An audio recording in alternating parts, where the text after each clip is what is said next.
మరి అక్కడ ఉంటే కదా భగవంతుడు శాసించటానికి, పాట అవుతాను, నువ్వు లేకుండా పోవాలంటాను. లేదని ఏం లేకుండా పోమంటారు? మనకేమో ఉండి అంటున్నాం మనం. అలాగే సూర్యుడి దగ్గర పోయింది భగవాన్, ఆ చీకటి పోగొట్టు అని అంటే, నైనా నాకు చూపించండిరా, ఆ చీకటి నేను పోగొడతాను అంటున్నాడు సూర్య భగవానుడు. కానీ ఆ చీకటి మనం ఎలా చూపిస్తాం? కాదు స్వామి, మా తోటిరా, ఆ చీకటి మేము చూపిస్తాము అని అంటే, సరే పదండి, ఎక్కడుందో నేను చూస్తాను, చూసి దాన్ని వెళ్ళగొడతాను, మీకు ఆ భయం వద్దు, నేను అభయత్వం ఇస్తున్నాను అని మనతోటి వస్తాడు సూర్యుడు. మన ఇంట్లో ఉంది చీకటి, మన ఊరంతా నిండుకోవాలి చీకటి, మన ఊరు వేసుకొచ్చిన ఆ సూర్య భగవాను ఏది చీకటి అనుకో, మన ఊళ్ళో తీసుకొచ్చాడు పెట్టాను భగవంతుడిని, ఏది చీకటి, ఏది ఏదైనా చూపించిందా, నేను దాన్ని తల్లి కొడతాను అన్నాడు. ఏది స్వామి, ఇప్పుడు దాకా ఏళ్ళ ఉంది ఊరంతా నిండుకొని చీకటి, నువ్వు వచ్చేటప్పటికి అది పోయింది, మమ్మల్ని ఏం చేయమంటావు, కనపడలేదు అన్నాడు. అయితే ఇప్పుడు నేనేం చేసేది? దొంగను పట్టించే దాన్ని వాడిని 2 దాంతా నేను పట్టించలేకపోతే దొంగ ఉన్నారని చెబుతుంటాయి. దొంగ ఏమో నాకు కాకపోయా, మీరేమైనా ఉండాలని చెబుతుంటుంది. ఉంటే పట్టించండి స్వామిని, వాడు పోయిన తర్వాత మమ్మల్ని ఏది ఇచ్చినాడు ఈ దొంగ అని చెబుతున్నాం. అయితే పట్టుకోండి ఆ దొంగని, నేను వచ్చి నాకు పట్టుకొని అక్కడ పెట్టండి, నేను ఇచ్చి నాకు వాడిని ఉతుకుతాను అంటే, స్వామి పట్టుకుంటే చిక్కటం లేదు. అయితే పట్టుకుంటే చిక్కకపోతే ఆ దొంగను ఏం చేయాలని ఇప్పుడు ఉన్నాడని చెబుతున్నారా? పట్టుకుంటే ఎందుకు చిక్కడు? కనపడేవాడు ఎందుకు చిక్కడు? కనపడుతున్నాడు కానీ చిక్కటం లేదు స్వామి. ఈ చీకటి కనపడుతుంది కానీ దాన్ని పట్టుకోవడానికి మా వల్ల కాలేదు. నువ్వు వచ్చేటప్పటికి వెళ్ళిపోయింది. ఎక్కడ పోయింది చెప్పండి? ఎవరింట్లో దాక్కుంది? ఇంకేమైనా ఇంకొక ఊరు వెళ్ళిందా అని అంటే, ఏమో స్వామి, ఏ ఊరు వెళ్ళిందో, ఏ ఇంట్లో దాక్కుందో ఎక్కడ కాదా. అది ఇప్పుడు నన్ను ఏం చేయమన్నారు? ఏం చేస్తాడు సూర్యుడు? ఏం చేస్తాడు ఇప్పుడు? నాకు చూపించండి, ఎడగొడతాను అంటున్నాడు. సూర్యుడికి ఆ చీకటి కనబడాలి. స్వామి, నువ్వు ఈ పక్క పొడిచావు, తూర్పును ఉదయించావు, బయటకు వచ్చావు, పరమ కొండలో దాముకుంది అని అన్నాడు. సరే పొలం పొమ్మని ఈ పొగలల్లా నడిచి సాయంత్రానికి పరమ కొండలో పోయినా. సాయంత్రానికి ఆడపోయి చూస్తే అక్కడ పడింది. ఎదురు అయినా మరి సాయంత్రం దాకా ఎక్కడ తిప్పినారు, ఇక్కడికి వస్తే ఎక్కడ కూడా లేదు, పరమ కొండలో దాముకుందన్నారు అని చూస్తే అక్కడ కూడా కావాలి. స్వామి, అట్లయితే నువ్వు ఈ పక్క వచ్చేలేక మళ్ళీ ఆ పక్కకు పోయింది, ఆ పక్క పోదామన్నారు. సరే రండి అన్నాను. మళ్ళీ తూర్పుకి వచ్చినాడు. తూర్పుకి వచ్చి ఎక్కడ చూస్తే ఏడాది ఉండాలి, పరమకు ఎక్కడ చూస్తే అక్కడ కాదాల, మధ్యలో చూస్తే ఇక్కడ కనపడాల. ఆ సూర్యుడికి చీకటి ఎక్కడా కనపడాల.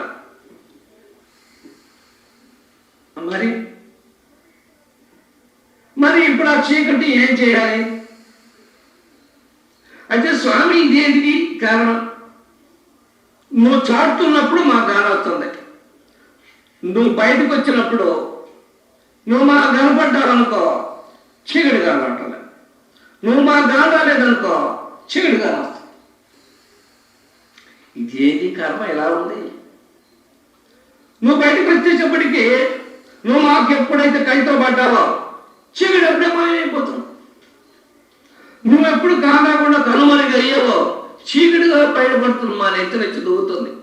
ఇప్పుడు మమ్మల్ని ఏం చేయమంటారా భగవంతుడా అన్నాం అంటే ఆయన అంటున్నాడు, అట్లయితే ఆయన మరి ఇప్పుడు నన్నే చూస్తుండండి, ఈ చీకటి మిమ్మల్ని ఏం చేయదు, ఎందుకు దాన్ని చూసి మీరు భయపడతాం, దాన్ని తెలియకూడదామంటే నాకు కాలేదు, పట్టియమంటే మీ వల్ల కాలేదు, అందువల్ల ఇది లేదు, నేను లేకుండా చూసి మిమ్మల్ని భయపెడుతుంది, కాబట్టి మీరు నా దగ్గర ఉండండి, ఎప్పుడు నన్నే చూస్తున్నాడు.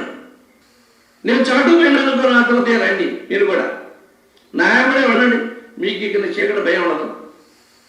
అదేం స్వామి, మా సంసారాన్ని పెట్టి నీ దగ్గరకు వచ్చి ఎట్లా? సంసారం ఇది ఎవరు అని అంటే, మీకు చీకటి పోవాలంటే నా పెట్టనండి, సంసారం కావాలంటే అక్కడే ఉండండి. ఇప్పుడు సంసారంలో ఉండి నీదే గట్ట, చీకటి పోగొట్టేదానికి సూర్యునికి పోవడం, సూర్యుడానికి మనం పోవడం, ఈ రెండింటిలో నిర్ణయం మనం చేసుకోవాల్సింది. కానీ చీకటిని పోగొట్టుకుంటే పోగొట్టడు ఆయన. పోగొట్టడు ముట్టే కదా అక్కడ, ఆయన కనపడితే పోగొడతాడు. అలాగనే ఇక్కడ అజ్ఞానాన్ని పోగొట్టు, నా జ్ఞానాన్ని ప్రసాదించు, నాకు మోక్షాన్ని ప్రసాదించు అని మనం గురువుని దేవుడిని అడుగుతాం. వాళ్ళకి వాళ్ళ దగ్గర అజ్ఞానం ఉంటే కదా, అజ్ఞానం మన దగ్గర వాళ్ళకి కనపడితే కదా మన దగ్గర ఉన్న అజ్ఞానం కూడా వాళ్ళకి కానదు. ఇప్పుడు వాళ్ళ దేవుడికి కానీ గురువుకి కానీ మళ్ళా అజ్ఞానం వాళ్ళకి కాదు, మళ్ళా పాపదోషాలు వాళ్ళకి కాదు, మళ్ళా చీకటి వాళ్ళకి కాదు. మనం బాధపడుతున్న బాధ వాళ్ళకి తెలియదు. ఎందుకని మాయ ఎప్పుడో పటాపంచలు అయిపోయింది, వాళ్ళకి ఎప్పుడో ప్రకాశం అయిపోయింది, చీకటే లేదు. సూర్యుడు మన దగ్గరికి వచ్చినప్పుడు, సూర్యుడి దగ్గరికి మనం పోయినప్పుడు మళ్ళా ఉన్న చీకటి కూడా సూర్యుడి కాదు, మనం కూడా తెల్లంగా వెళ్తూనే ఉన్నాం. చీకటి అంటే మనలో అసలు ఆవరణ లేనే లేదు, అందరం ప్రకాశమైన ఉన్నాం. ఇంకా చీకటి పోగొట్టేదే ఉంది. ఆయన వెళ్తూనే మనందరం కూడా తెల్లగానే వెలుగుతూనే ఉన్నాం. ఇంకా ఆయన ఏం పోగొడతాడు ఇక్కడ? అలాగనే మహాత్ములకి మన అందరం మత్స్య స్వరూపంగానే ఉన్నాం. అయితే మనం మాత్రం మత్స్య స్వరూపమని మనం అనుకోవటంలే, మనం కూడా మత్స్య స్వరూపమే అని వాళ్ళు అనుకుంటున్నారు, మనం అనుకోవటంలే. స్వామి నేను అనుకోవటం లేదు, అసలు చావు పెట్టుకోలేను అని నేను అనుకోవటంలే, నాకు అది అనుకోలేదు. మత్స్య స్వరూపుడు నేను అనుకోవటంలే, అని అనుకోనక్కలేదు. నువ్వే నాకు ఆ నమ్మకాన్ని ప్రసాదించు, నువ్వే నాకు మోక్షాన్ని ప్రసాదించు అని మనం అడిగితే, ఆయన నువ్వు మోక్ష స్వరూపుడు కాకుండా ఉంటే కదా నీకు నేను మోక్షాన్ని ఇచ్చేది, నువ్వు అజ్ఞానంలో ఉంటే కదా అజ్ఞానాన్ని పోగొట్టి జ్ఞానాన్ని ప్రసాదించేది, నీవు పాపిష్టుడు అయితే కదా నీ పాపాన్ని పోగొట్టి నీకు పుణ్యాన్ని ఇచ్చేది, నీవు భక్తుడు కాకుండా ఉంటే కదా నీకు భక్తిని ప్రసాదించేది, జ్ఞాని కాకుండా ఉంటే కదా జ్ఞానాన్ని ప్రసాదించేది. నువ్వు పుణ్యాత్ముడుగానే ఉన్నావు, నువ్వు భక్తుడుగానే ఉన్నావు, నువ్వు జ్ఞానివయ్యే ఉన్నావు, నువ్వు జీవుడు కాదు బ్రహ్మస్వరూపుడు అయ్యే ఉన్నావు, నువ్వు మోక్ష స్వరూపుడు నువ్వే అయ్యి ఉన్నావు. ఇవి నేను ఇప్పుడు ఇచ్చేది ఏమి లేదు అక్కడ, నువ్వు అనుకుంటున్నావు నాకు ఇవ్వమని, నీకు ఇచ్చేది ఏమి లేదు, అంతా నువ్వే ఉన్నావు అనేది నమ్మం. నేను చెప్పిన మాట నమ్మం, అంతా నువ్వే అయిపోతున్నావు. నమ్మకపోతే ఏం లేదు అక్కడ, నమ్మకం ఒక్కటే. ఇవన్నీ నమ్మితే వరకనే పోతున్నాయి. నీకు బాధలు లేవు, సంసారం లేదు, శరీరం లేదు, సొర పట్టుకులు లేవు, ఈ మాయ లేదు, అజ్ఞానం లేదు, ఏమీ లేవు. నీకు మోక్ష స్వరూపుడు అయినా నేను చెప్పిన మాట నమ్మం. నేను పోగొట్టి నీకు ఇచ్చేదంతా ఏమి లేదు అక్కడ, పోగొట్టాల్సిన అవసరం అక్కడ ఏం ఆ వస్తువు ఏమీ లేదు, ఇవ్వాల్సింది ఏమీ లేదు. నా దగ్గరికి వచ్చావు కనుక నేను పోగొట్టాల్సింది ముందలే పోయింది, నేను ఇవ్వాల్సింది సిద్ధమయ్యే ఉంది. సూర్యుడి దగ్గర పోయినా స్వామి మాకు చీకటి మమ్మల్ని ఏది ఇస్తుందని చెప్పినా, అయ్యా మీ చీకటి ఎప్పుడో పోయింది, మీరు ప్రకాశ స్వరూపులుగానే ఉన్నారు, నా ప్రకాశం మీ మీద ఉంది, ప్రసరించింది, నేను ఇవ్వాల్సిందేమీ లేదు, నేను పోగొట్టాల్సిందేమీ లేదు. నన్ను చూసి ఈ చీకటి ఎప్పుడో పరాడైపోయింది, నేను ఇవ్వాల్సిన ప్రకాశం మీలో మీకు ప్రసారం అయ్యింది, మీరేం దిగులు పడద్దు. ఇప్పుడు నేను ఇవ్వాల్సింది లేదు, నేను పోగొట్టాల్సింది లేదు అని చెబుతున్నాడు సూర్యుడు. అలాగే ఇక్కడ మహాత్ముడు, నేను పోగొట్టాల్సింది మీలో ఏమీ లేదు, నేను ఇవ్వాల్సింది అంతకు ముందు లేదు. మీరు బ్రహ్మస్వరూపులయ్యే ఉన్నారు, పాప రహితులయ్యే ఉన్నారు, జన్మ రహితులయ్యే ఉన్నారు, చౌపుట్టుకు లేని వాళ్ళు అయ్యే ఉన్నారు. నేను దీన్ని పోగొట్టాల్సింది ఏమీ లేదు, కొత్తగా మోక్షాన్ని మీకు ఇవ్వాల్సిందేమీ లేదు, మీరు మోక్ష స్వరూపులయ్యే ఉన్నారు అంటున్నాడు గురు. అది మనకు తెలియక నాకు మోక్షాన్ని ప్రసాదించు, నువ్వు అనుగ్రహిస్తే మాకు అంతా వస్తుంది, నీ దగ్గర ఆ శక్తి ఉంది, నువ్వేదో దాచిపెట్టుకుని మమ్మల్ని ఏదో ఏదిస్తున్నావు అంటున్నావు. మనం ఆయన పాపం దాచిపెట్టుకోవడం లేదు, మనల్ని ఏదించడం లేదు, మనమే ఆయన ఏదిస్తున్నాం. ఇది మనకు అర్థం కాదు. సూర్యుడి దగ్గర పోయి సూర్యుడిని నువ్వు మమ్మల్ని ఏదిస్తున్నావు, ఈ చీకటిని పోగొట్టు, ఇప్పుడేది ఆయన చీకటి చూపించుంటున్నాడు. ఇప్పుడు లేదు స్వామి, నువ్వు అవతల పోయిన తర్వాత మళ్ళీ ఆ చీకటి మమ్మల్ని ఎటపడుతుండే అంటే, మరి ఇప్పుడు నన్ను వదిలిపెట్టేందుకు? నన్ను వదిలిపెట్టి ఆ చీకటి మిమ్మల్ని ఎటపడుతుంది. నన్ను వదిలిపెట్టబాకండి, నా వెంటనే మీరు ఉండండి. చీకటి మీ దగ్గరికి రాదు. మీకు కావాల్సినవి అన్నీ ఇక్కడే జరుగుతాయి, అక్కడ జరిగే ఇక్కడే జరుగుతాయి. ఇక్కడే ఉండండి. కాదు, మా సంసారం మా ఊళ్ళో ఉంది, మేము నీ దగ్గర ఉంటే మాకు ఈ కూడు గుడ్డ మంచి చెప్పలు జరిగేదంటే జరుగుతాయి. ఇక్కడ ఉండి చూడండి, అయినా నా దగ్గర ఉండండి, నేనే చెప్తాను. మీకెందుకు ఆ బాధ? నువ్వు మాకు జరిగితే చెప్పావు, మా భార్య పిల్లలు తల్లిదండ్రులు బంధువులు బొట్టు పోతని వాళ్ళందరికీ దారి చూపిస్తారు. నాకు ఒక్కడికి పెడితే పెట్టేవాళ్ళంటే వాళ్ళకు కూడా నేనే జరుగుతాను. నువ్వు ఇప్పుడు ఆ బాధ నీకెందుకు? ఆశ నిలబెట్టి అయినా ఉండి చూడు, ఉండగలిగి ఉంటే నేను చదువుతాను. ఏమైంది ఇప్పుడు? సావనేలే, కూడు పెడతాను వాళ్ళకు కూడా నేనే అంటున్నాడు. మన ప్రాణం వస్తే కదా ఏమో ఈ నిజంగా కూడు పెట్టాడో పెట్టలేదో ఆడ మన ఊళ్ళో ఆ పిల్లవాళ్ళు ఏం చేస్తున్నారో, తల్లిదండ్రులు ఏం చేస్తున్నారో, భార్య ఏం చేస్తుందో, ఆ భార్య వాళ్ళకి నీళ్ళు పోసారో, మేత వేసారో, ఆ గొడ్లకు బాగు చేశారో చేయలేదో, ఈ అనుమానం బేక తింటానే ఉన్నాం మనం. ఆయన ఒకవేళ పెట్టినా అది జరుగుతూనే ఉంది, దాని పాటికి ఆయన జరుగుతూనే ఉన్నాడు. కానీ మనకి మనసు ఒప్పుకోవాలా. నేను అన్నం పెట్టి వచ్చాను, అందరూ సుఖంగానే ఉన్నారు, బాగానే ఉన్నారు, నిన్ను చూసా, నువ్వు కావాలని ఏడవటం లేదు, నువ్వు ఏడ్చినట్టుగా వాళ్ళు ఏడవటం లేదు, ఎందుకు నువ్వు ఇక్కడ ఏడ్చేది? వాళ్ళు ఆనందంగానే ఉన్నారు నేను వదిలిపెట్టి అని చెప్పిన మనం అనమటమే. పీగుతా ఉంది మనకి. ఎప్పుడెప్పుడు చూద్దామా పిల్లల్ని, ఎప్పుడెప్పుడు భార్య చూద్దామా, ఎప్పుడెప్పుడు తల్లిదండ్రులు చూద్దామా, ఎప్పుడెప్పుడు నా ఎట్లను చూద్దామా, గొడ్లను చూద్దామా, నా ఇల్లు వాకి చూసుకున్నా ఇది పీకుతా. ఎందుకయ్యా నీకు ఈ పీకుడు? దాని అంతా నేను సరి చేస్తూనే ఉన్నాను, బాగానే ఉంది, నువ్వు ఇక్కడ హాయిగా ఉండు, నువ్వు నిశ్చింతగా ఉండు, నువ్వు సుఖంగా ఉండు, ఆనందంగా ఉండు, ఈ చీకటి వద్దన్నా కూడా చీకటి లేకుండా ఎప్పుడు ప్రకాశం వైపు ఉండు అని ఆయన చెబుతున్నా కూడా మన మనసు నిలవట్లేదు. ఎంతసేపుడికి దాని మీద ఉంది, పీకుతా ఉంది. ఏం చేద్దాం ఇప్పుడు? ఆయన ఏం చేస్తాడు? ఆడ కూర్చొని కూడా ఆ బాధ నెత్తిని పెట్టుకుని ఆహ్వానిస్తుంది. మనకు సుఖం ఎక్కడుంది? ప్రకాశంలో బట్టి కూడా ఈ సంసార చింతలో బాధపడుతూనే ఉన్నాం. ఇంకా మనకు సుఖం ఎక్కడుంది మనకు సుఖం?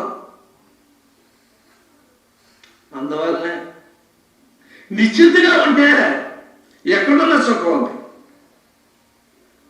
దేవుడి దగ్గర ఉన్న చింతపడేవాడి సుఖం ఎక్కడుంది?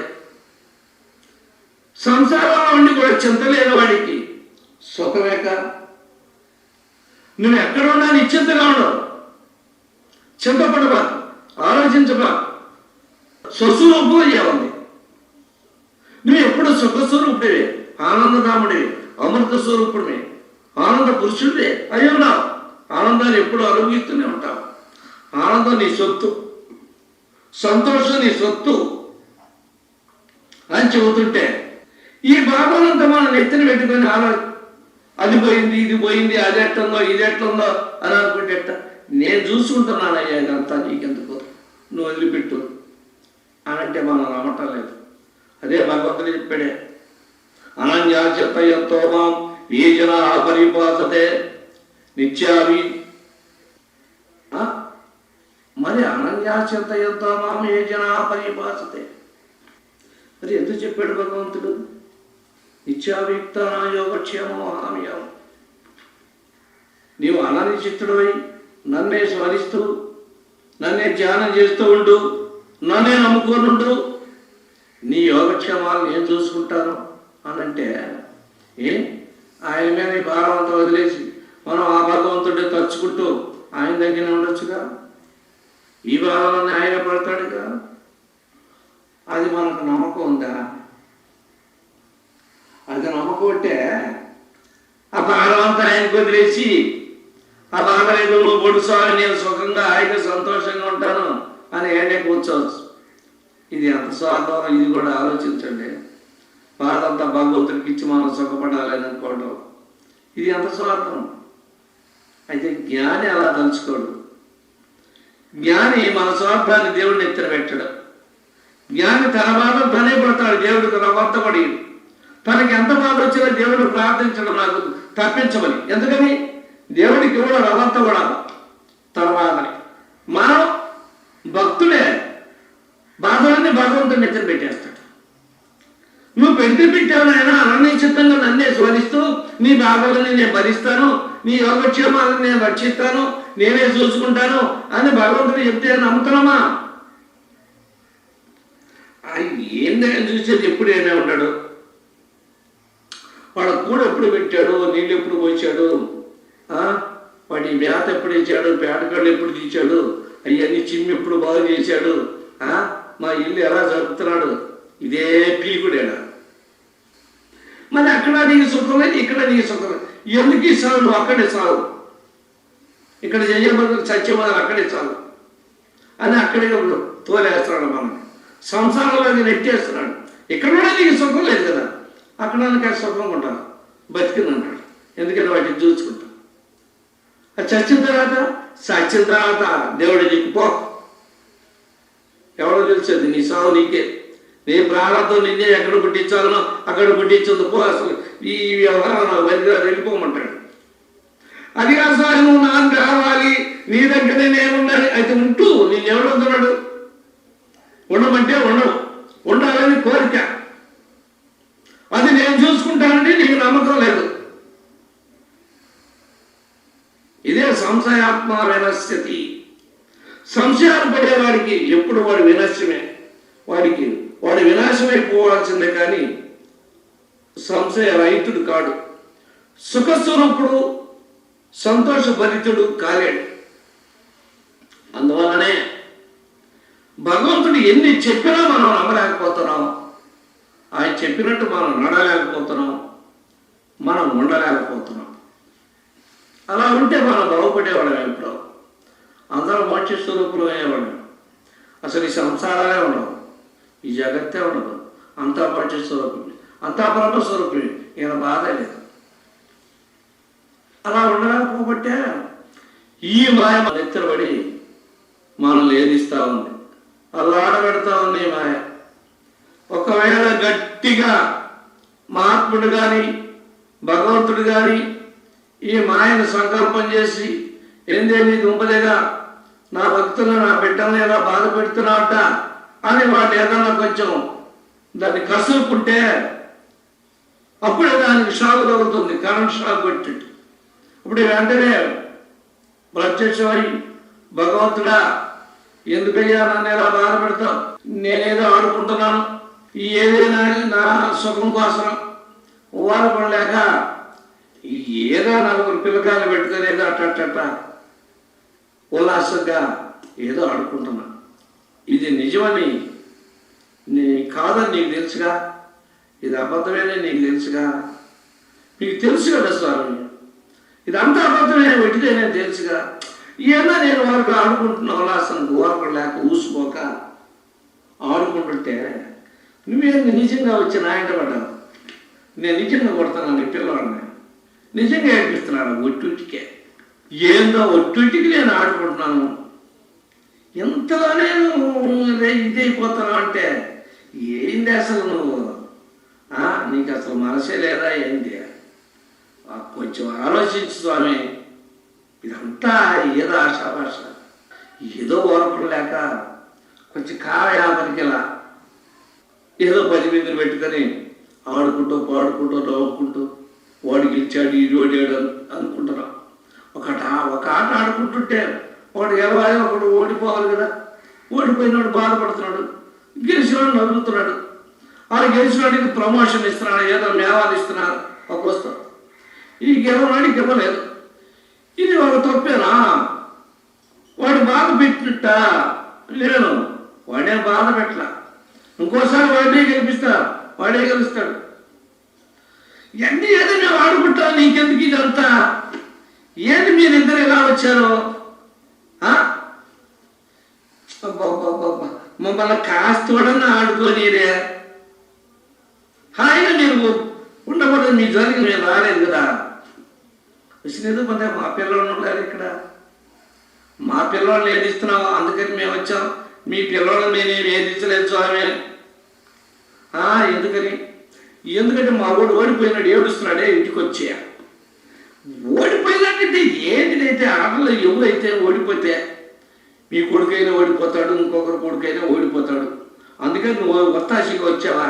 ఇదంతా ఒట్టికే కదా స్వామి, ఎగటానికే కదా. దీన్ని కూడా ఓర్చుకోలేకుండా వచ్చారా మీరు? ఆ ఓపు కూడా మీకు లేదా అంటుందట. ఏం చేస్తాడు ఇక పరిస్థితి దొంపదగ్గర ఇక్కడికి రావడానికి సిగ్గుచేటుగా ఉంది, మనకే సిగ్గుగా ఉంది. ఒట్టిదేనా అడేయలేదంటే మన మీద నిజంగా పట్టుకొని ఆడటానికి వచ్చాం, దాన్ని గడవటానికి వచ్చాం, తిట్టడానికి వచ్చాం అని వీళ్ళు ఏమనుకుపోతారు. అడేయలేదు ఒట్టిదే కదా, ఏదో ఆడుకుంటున్నారే వాడి వస్తాను. పిల్లవాళ్ళు ఏడుస్తుంటే చూడడానికి వచ్చాం. ఒట్టిదే ఆడే కొట్టలేదుగా, ఓడిపోయాడని ఏడుస్తున్నాడు. ఎలా ఈ గెలవకూడదు ఎవడవుతున్నాడు అనుకోలేదు, గమ్మున వెనకపోతాడు. అలా ఉంది మాయ సంగతి. మాయను గట్టిగా పట్టుకుంటే కాళ్ళు పట్టుకుంటుంది, పట్టుకోకపోతే జుట్టు పట్టుకుని ఆడేస్తుంటాయి. జుట్టు పట్టుకుని ఆమె కోపపడటానికి కీలు లేదు. విద్యార్థి చదువుకునేటప్పుడు ఉపాధ్యాయుడు రాజు కొడుకునేనా నెత్తిన మట్టిగా వేస్తాడు, తప్పదు. రాజు ఆడబెట్టే కొట్టకూడదంటే విద్య రాదు. మరి చెప్పిన వాళ్ళు లేకపోతే నెత్తిన మట్టిగా వేయాలి. అందుకని రాజు కోపడితే రావలేదు. రాజు కోపడితే రాజే కాదు. కానీ అది రాజును చూడకుండా వాళ్ళ ఇంటి దగ్గర, ఆ గురువు గారి ఇంటి దగ్గర ఈ పిల్లల్ని కూర్చోబెట్టుకొని చదువు చెబుతూ కోపడితే చెవు పట్టుకోవాలి, నెత్తిన మట్టిగా వేయాలి, తప్పదు. అందుకని రాజు కోపడితే అలా కుదురుతుంది. ఆ మట్టికాయ వచ్చేది ఇక్కడ దరిద్రుడు పిల్లవాడైనా ఒకటే, రాజుగారి కొడుకైనా ఒకటే. అందరికీ ఆ మట్టికాయలు పడతాయి, అందరికీ ఆ చెవులు వెలేయాల్సింది అందరినీ. ఇది సహజ ధర్మం. అందుకని రాజు మా కొడుకు నువ్వు మట్టికాయ వేసేవాడు తల కొడడానికి లేదు. మహానుభావ తీసుకుపోయి ఇంట్లో పెట్టుకుని నాకు వద్దయ్యా నీ కొడుకు నేను చెప్పలేను అంటాడు. ఈ భర్తలు పిల్లలు తీసుకొచ్చి ఇంట్లో పెట్టుకోవాలి, వీడికి ఇచ్చారా.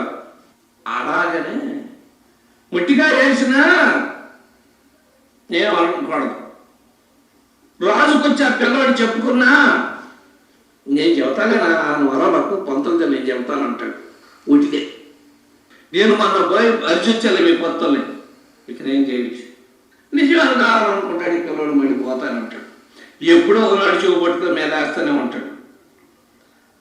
ఇలా జరుగుతూనే ఉంటాయి. దేనికి ఇదంతా? విద్య రావాలి చెబుతున్నాడు, అందువల్ల ఈ జరుగుతాయి. ఈ మాయలో ఆడుకుంటుంది మనతోటి. ఈ మహాత్ముడు భగవంతుడు పోయి ఆయన శాసించడానికి వీల్లేదు.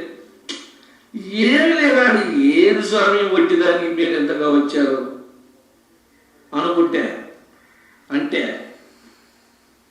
వాళ్ళు ఏమవుతారు అక్కడ. అందుకని వాళ్ళు దాన్ని చేసుకోరు.